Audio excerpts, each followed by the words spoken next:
Good evening.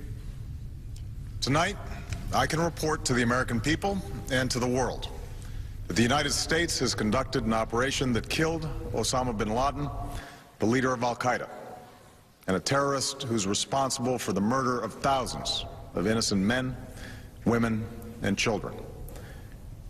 It was nearly 10 years ago that a bright September day was darkened by the worst attack on the American people in our history. The images of 9/11 are seared into our national memory. Hijacked planes cutting through a cloudless September sky, the Twin Towers collapsing to the ground, black smoke billowing up from the Pentagon, the wreckage of Flight 93 in Shanksville, Pennsylvania, where the actions of heroic citizens saved even more heartbreak and destruction. And yet we know that the worst images are those that were unseen to the world.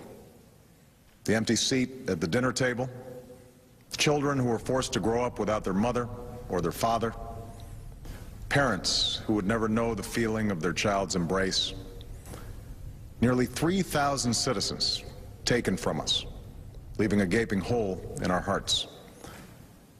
On September 11th, 2001, in our time of grief, the American people came together. We offered our neighbors a hand, and we offered the wounded our blood. We reaffirmed our ties to each other and our love of community and country. On that day, no matter where we came from, what God we prayed to, or what race or ethnicity we were united as one American family. We were also united in our resolve to protect our nation and to bring those who committed this vicious attack to justice. We quickly learned that the 9/11 attacks were carried out by al-Qaeda, an organization headed by Osama bin Laden, which had openly declared war on the United States and was committed to killing innocents in our country and around the globe. And so we went to war against al-Qaeda to protect our citizens, our friends, and our allies. Over the last 10 years, thanks to the tireless and heroic work of our military and our counterterrorism professionals, we've made great strides in that effort. We've disrupted terrorist attacks and strengthened our homeland defense. In Afghanistan, we removed the Taliban government, which had given bin Laden and al-Qaeda safe haven and support. And around the globe, we worked with our friends and allies to capture or kill scores of al-Qaeda terrorists, including several who were a part of the 9/11 plot. Yet, Osama bin Laden avoided capture and escaped across the Afghan border into Pakistan. Meanwhile, al-Qaeda continued to operate from along that border and operate through its affiliates across the world. And so shortly after taking office, I directed Leon Panetta, the director of the CIA, to make the killing or capture of bin Laden the top priority of our war against al-Qaeda, even as we continued our broader efforts to disrupt, dismantle, and defeat his network. Then, last August, after years of painstaking work by our intelligence community, I was briefed on a possible lead to bin Laden. It was far from certain, and it took many months to run this thread to ground. I met repeatedly with my national security team as we developed more information about the possibility that we had located bin Laden hiding within a compound deep inside Pakistan. And finally, last week, I determined that we had enough intelligence to take action and authorized an operation to get Osama bin Laden and bring him to justice. Today, at my direction, the United States launched a targeted operation against that compound in Abbottabad, Pakistan. A small team of Americans carried out the operation with extraordinary courage and capability.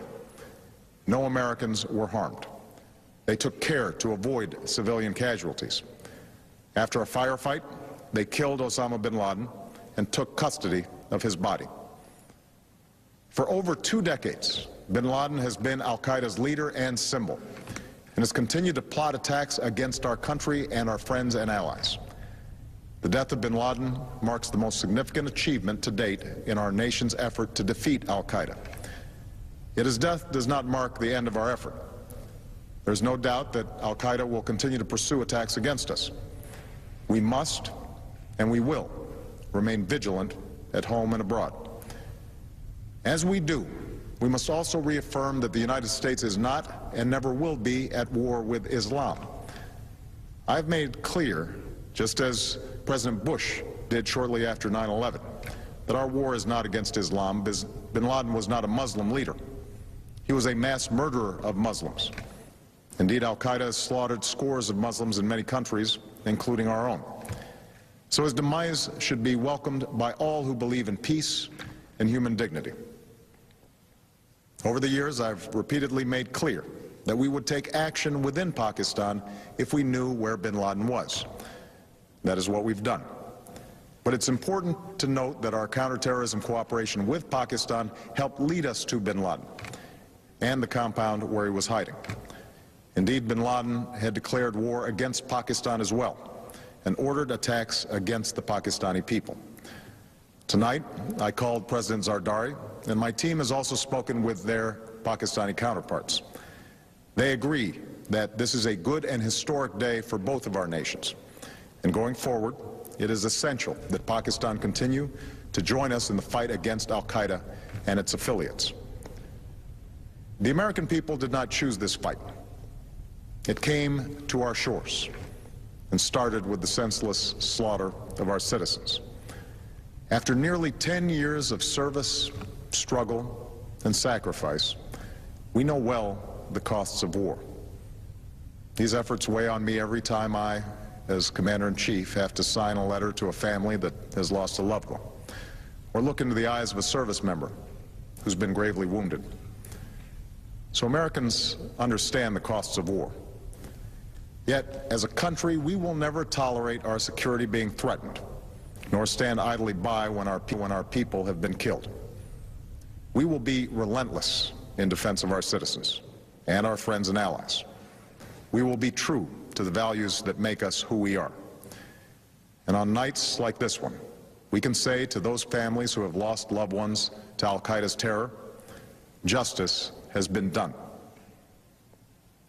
Tonight we give thanks to the countless intelligence and counterterrorism professionals who've worked tirelessly to achieve this outcome.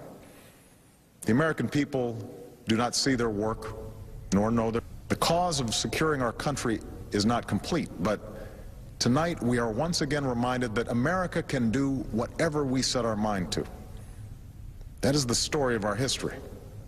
Whether it's the pursuit of prosperity for our people, or the struggle for equality for all our citizens, our commitment to stand up for our values abroad, and our sacrifices to make the world a safer place.